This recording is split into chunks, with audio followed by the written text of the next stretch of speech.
Hello friends, ನಾವಿವತ್ತು mutual funds ಮತ್ತೆ SIP ಬಗ್ಗೆ ಬಿಗಿನರ್ಸ್ ಫ್ರೆಂಡ್ಲಿ ಆಗಿ ಅರ್ಥ ಮಾಡ್ಕೊಳ್ಳೋಣ. ಸೊ ಈ ವಿಡಿಯೋನ ಕಂಪ್ಲೀಟ್ ಆಗಿ ನೋಡಿ, ನಿಮ್ಗೆ ಏನೇ ಡೌಟ್ಸ್ ಇದ್ರು ಕ್ಲಿಯರ್ ಆಗುತ್ತೆ. So before going to mutual funds, ನೀವೇನಾದ್ರೂ ಸೇವಿಂಗ್ಸ್ ಅಕೌಂಟ್ ಅಲ್ಲಿ ಅಮೌಂಟ್ ಇಟ್ರೆ 1.5 to 2% ಇಂಟ್ರೆಸ್ಟ್ ಕೊಡ್ತಾರೆ. ನೀವು ಅದನ್ನೇ ಏನಾದ್ರೂ FD ಅಲ್ಲಿ ಇನ್ವೆಸ್ಟ್ ಮಾಡ್ತೀರಾ ಅಂದ್ರೆ 5 to 6% ಇಂಟ್ರೆಸ್ಟ್ ಕೊಡ್ತಾರೆ. ಬಟ್ ನಿಮ್ಗೆ 6 to 7% ಇನ್ಫ್ಲೇಷನ್ ಅನ್ನೋದೇ ಇದೆ. So end of the day ನೀವು ಲಾಸ್ ಅಲ್ಲಿ ಇದ್ದೀರಾ ಅಂತ ಅರ್ಥ. ಸೊ ನಿಮ್ಗೆ ಇದಕ್ಕಿಂತ ಬೆಸ್ಟ್ ರಿಟರ್ನ್ಸ್ ಬೇಕು ಅಂದ್ರೆ ನೀವು ಮ್ಯೂಚುವಲ್ ಫಂಡ್ಸ್ ಅಲ್ಲಿ ಇನ್ವೆಸ್ಟ್ ಮಾಡಬೇಕಾಗತ್ತೆ. ಇದರಲ್ಲಿ ನಿಮ್ಗೆ ಇಂಟ್ರೆಸ್ಟ್ ಅಂತ ಸಿಗೋದಿಲ್ಲ, ಪ್ರಾಫಿಟ್ ರಿಟರ್ನ್ಸ್ ಅಂತ ಸಿಗುತ್ತೆ. So what is mutual funds? Mutual funds ಅಂದ್ರೆ ಏನು, ಬನ್ನಿ ತಿಳ್ಕೊಳ್ಳೋಣ. ಸಿಂಪಲ್ ಆಗಿ ಹೇಳ್ಬೇಕು ಅಂದ್ರೆ, ನಿಮ್ಮ ಹಾಗೆ 1000 ಜನ ಇನ್ವೆಸ್ಟ್ ಮಾಡ್ತಾರೆ. ಆ ದುಡ್ಡನ್ನ professional fund manager stock market ಅಲ್ಲಿ ಇನ್ವೆಸ್ಟ್ ಮಾಡ್ತಾರೆ. ಫಾರ್ ಎಕ್ಸಾಂಪಲ್, ನೀವೇನಾದ್ರೂ ಸಿಂಗಲ್ ಆಗಿ 1000 ರುಪೀಸ್ ನ ಇನ್ವೆಸ್ಟ್ ಮಾಡ್ತೀರಾ ಅಂದ್ರೆ ನಿಮ್ಗೆ ಆಪ್ಷನ್ಸ್ ಕಡಿಮೆ ಇರುತ್ತೆ. ಅದೇ ನಿಮ್ ಹಾಗೆ 1,00,000 ಜನ 1000 ರುಪೀಸ್ ಇನ್ವೆಸ್ಟ್ ಮಾಡ್ತಾರೆ ಅಂದ್ರೆ ದೊಡ್ಡ ಅಮೌಂಟ್ ಆಗುತ್ತೆ. ಆ ಅಮೌಂಟ್ ನ ಫಂಡ್ ಮ್ಯಾನೇಜರ್ ಮ್ಯಾನೇಜ್ ಮಾಡ್ತಾರೆ. ಸೊ ನಿಮ್ಗೆ ರಿಟರ್ನ್ಸ್ ಇಂಪ್ರೂವ್ ಆಗುತ್ತೆ, ರಿಸ್ಕ್ ಕೂಡ ಕಡಿಮೆ ಆಗುತ್ತೆ. ಅಂಡ್ ನೀವ್ ಇವಾಗ ಕೇಳ್ಬಹುದು, ಡೈರೆಕ್ಟ್ ಆಗಿ ನಾವೇ ಸ್ಟಾಕ್ಸ್ ಅಲ್ಲಿ ಇನ್ವೆಸ್ಟ್ ಮಾಡ್ಬೋದಲ್ವಾ ಅಂತ. ಎಸ್, ಮಾಡ್ಬೋದು. ಆದ್ರೆ ನಿಮ್ಗೆ ತುಂಬಾ ಟೈಮ್ ಕೊಡ್ಬೇಕಾಗತ್ತೆ, ತುಂಬಾ ನಾಲೆಜ್ ಬೇಕಾಗುತ್ತೆ, ರಿಸ್ಕ್ ಕೂಡ ಜಾಸ್ತಿ ಇರುತ್ತೆ. ಸೊ ಬಿಗಿನರ್ಸ್ಗೆ ಯಾವಾಗ್ಲೂ ಮ್ಯೂಚುವಲ್ ಫಂಡ್ಸ್ ಅನ್ನೋದು ಒಂದು ಬೆಸ್ಟ್ ಆಪ್ಷನ್ ಆಗಿರುತ್ತೆ. ಈಗ ನಾವು SIP ಅಂದ್ರೆ ಏನು ಅಂತ ತಿಳ್ಕೊಳ್ಳೋಣ. SIP ಅಂದ್ರೆ ಸಿಸ್ಟಮೆಟಿಕ್ ಇನ್ವೆಸ್ಟ್ಮೆಂಟ್ ಪ್ಲಾನ್. ಸಿಂಪಲ್ ಆಗಿ ಹೇಳ್ಬೇಕು ಅಂದ್ರೆ, ನೀವು ಫಿಕ್ಸ್ಡ್ ಅಮೌಂಟ್ ನ ಎವ್ರಿ ಮಂತ್ ಇನ್ವೆಸ್ಟ್ ಮಾಡೋದು. ಫಾರ್ ಎಕ್ಸಾಂಪಲ್, ನಿಮ್ಮ ಅಕೌಂಟ್ ಇಂದ ನೀವು 500 ರುಪೀಸ್ ಆರ್ 1000 ರುಪೀಸ್ ನ ಇನ್ವೆಸ್ಟ್ ಮಾಡೋದು. ಬಟ್ ಇದರಲ್ಲಿ ನಿಮ್ಗೆ ಡೈರೆಕ್ಟ್ ಆಗಿ ಡಿಟೆಕ್ಟ್ ಆಗುತ್ತೆ.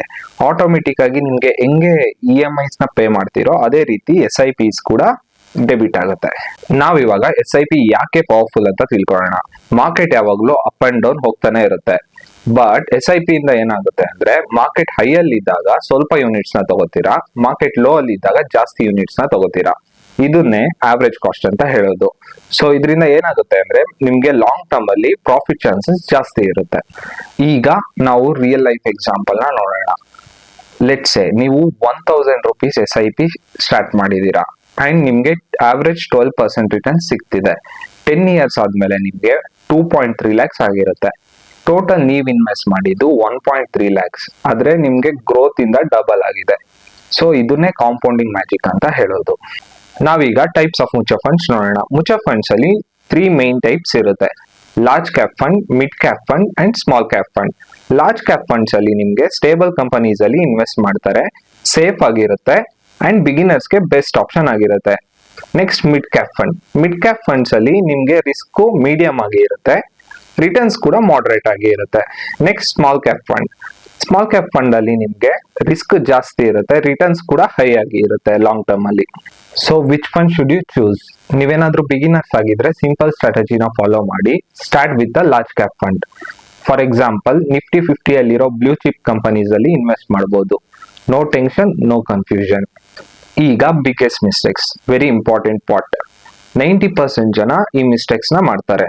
ಮಾರ್ಕೆಟ್ ಫಾಲ್ ಆದಾಗ SIP ನ ಸ್ಟಾಪ್ ಮಾಡೋದು, ಆಮೇಲೆ ಬೇಗ ಕ್ವಿಕ್ ರಿಟರ್ನ್ಸ್ ಎಕ್ಸ್ಪೆಕ್ಟ್ ಮಾಡೋದು, ಅಂಡ್ ತುಂಬಾ ಫಂಡ್ಸ್ ಗಳಲ್ಲಿ ಇನ್ವೆಸ್ಟ್ ಮಾಡೋದು. ಕನ್ಫ್ಯೂಷನ್ ಆಗುತ್ತೆ, ಯಾವ ಫಂಡ್ಸ್ ಅಲ್ಲಿ ಏನ್ ರಿಟರ್ನ್ಸ್ ಬರ್ತಿದೆ ಅಂತ ಗೊತ್ತಾಗೋದಿಲ್ಲ.